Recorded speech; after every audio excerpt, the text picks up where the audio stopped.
And it's pedal to the metal as cops chase a suspect across half of New Jersey. Just who are they after? It's another cop car. This police cruiser has been hijacked, and the bad guy is determined to get away. The dashcam video starts on a leafy suburban street in Alpine, New Jersey. This is the stolen cruiser, swerving all over the road. Cops say this 22-year-old student hijacked the cop car as he was being arrested for allegedly carjacking another vehicle. Traffic doesn't deter him. He goes up on the grass and keeps right on going. More police cars join the chase. Check this out. Now he's on the wrong side of a divided highway. One pursuing officer urges his partner to go even faster. Come on, get up there.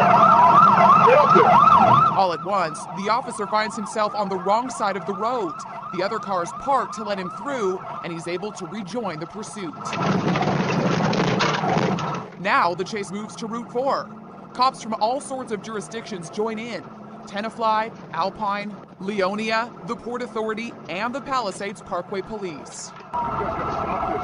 Then, this moment of pure drama. A cop car gets ahead of the stolen vehicle and tries to block him, but the suspect rams him out of the way and keeps going. Another cop tries the fishtail maneuver. This is the stolen car right here.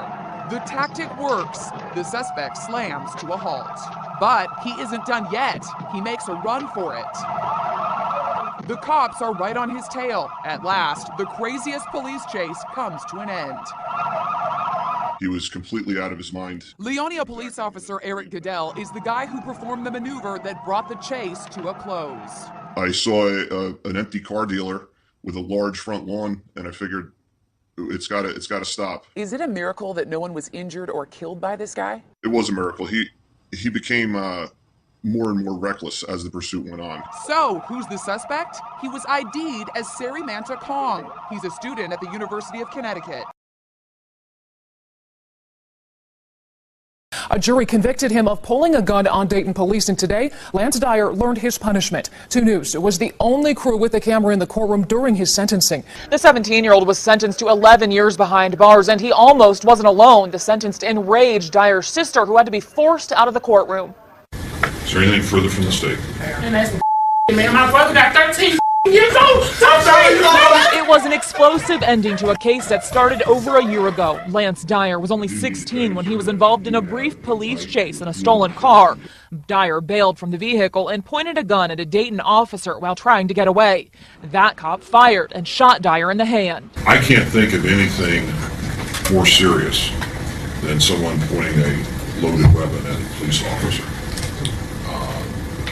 You are lucky to be standing here in front of me today instead of being on the ground. Judge Dennis Atkins says Dyer has shown no remorse or responsibility for his actions, and as a result sentenced him to 11 years behind bars. Dyer's mother says they plan to appeal. I still don't believe that he pointed a gun at a police officer because my son would be dead. You know, police officers don't shoot warning shots. They are trained to shoot to kill. So if you're trying to shoot to kill, then if my son pointed a 9mm at you twice, why isn't my son dead? You will see how close this was to a man and a father and a public servant laying dead. While Assistant District Attorney Richard Vance gave his opening statement, and then he says, I'm going to kill myself because I'm going to go to the pen and jail for the rest of my life. Interesting words to say. He had done something. mumbling was heard from 17-year-old Corey Webb, and it continued into the first witness testimony, so the judge stopped trial. Blurting things out during the middle of a trial when the jury is involved is inappropriate behavior. While the judge reprimanded the teen, Webb asked if he could fire his attorney, W. Lloyd. The judge told Webb he had to either keep Lloyd or represent himself. The teen chose to keep his attorney. Smith County Attention Center employee Glenda Murray took the stand first, recalling the night of the shooting, saying, "I was so scared because I was so afraid our officer was down." After her testimony, the court broke for lunch. Right as the jury was ushered out, as you see in this video, Webb unbuckles his pants, walks over to a trash can, and urinates in court. The judge had this to say to Webb. I don't know how you were raised, but peeing in a trash can in a state district courtroom is inappropriate behavior. This is the second conversation we're having. There won't be a third. After recess, trial resumed and Webb made a big decision. He decided to plead guilty to shooting at the intake officer at the detention center on July 23, 2010. They tricked him. Outside the courtroom, his family was outraged with the plea. And somehow he got the kid to take a plea when we weren't there to help him. Corey is sick. And they maintained Corey never fired shots at the deputy. He was 16 when it happened. He's 17 now. And he didn't do it. But he admitted to the court he did and will now face up to life in prison for the crime.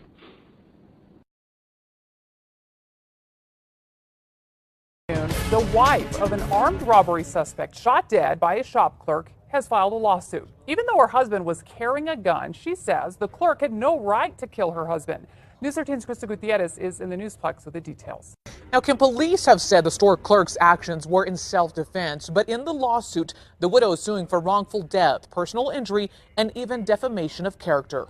I worked at a full-spectrum smoke shop, and some guy just tried to come in here and rob me, and I shot him. I need police over here right now. A 911 call from a panicked clerk moments after he shot and killed armed robbery suspect Ramon Cedillo. The suspect's widow is now suing the store clerk, saying he was in the wrong. Cedillo's attorney, Amavelis Jaramillo, says it all comes down to who had more fault in this case. While he acknowledges the suspect's role in what happened, he does bear some fault for it. But it's like a pie. You divide out the fault accordingly, and Mr. Beasley could have definitely done something different. Jaramillo says the clerk, Matthew Beasley, is more at fault. Why? The suit alleges surveillance video shows Beasley watching Cedillo and his accomplice getting ready to commit the crime. So Jaramillo says the clerk should have called police or left the store. Instead, the suit states the clerk decided to, quote, ambush the thieves. He had no basis to believe that his life was actually in danger. Most burglaries end in just it's just an attempt to get money. They really don't kill the clerks. The clerk's attorney says he's seen the surveillance video too, and he claims there was no time to call police. Mr. Cedillo pulled a gun and pointed it right at him.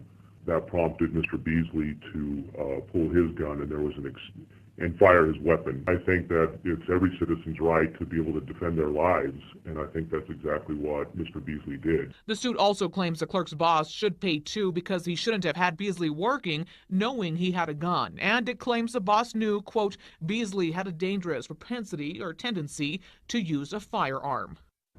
Now, the lawsuit is also going after APD, the widow claiming officers held her against her will for 4 hours, questioning. Don, good morning, and good morning once again to everyone. Police say the motive in this case was robbery. And the teen's mother tells WJZ she is heartbroken this morning, but knew of her daughter's violent tendencies. The two men shot, both Hispanic, were sitting in front of a row house in southeast Baltimore August 13th when police say 14-year-old Artisha Holt tried to rob them at gunpoint. They laughed, and now one of them is dead, another seriously injured. Given her age, the two victims did not take her seriously, and as a result, she fired shots. Holt's mother told WJZ this is just another violent outburst from her teenage daughter who's had issues in the past. Like a violent attitude, but I never thought that it would get to the point where as though she would hurt somebody. She says she tried to get help for Artisha, but to no avail. Now her only hope is that others can see the child she tried to raise. I just hope they look at everything and see that she's still a little girl. She's not a monster like they making her out to be. The man Holt is accused of killing, 43-year-old Jose Gonzalez Correa, is not alone. Several other Hispanics have been shot or murdered recently. Honduras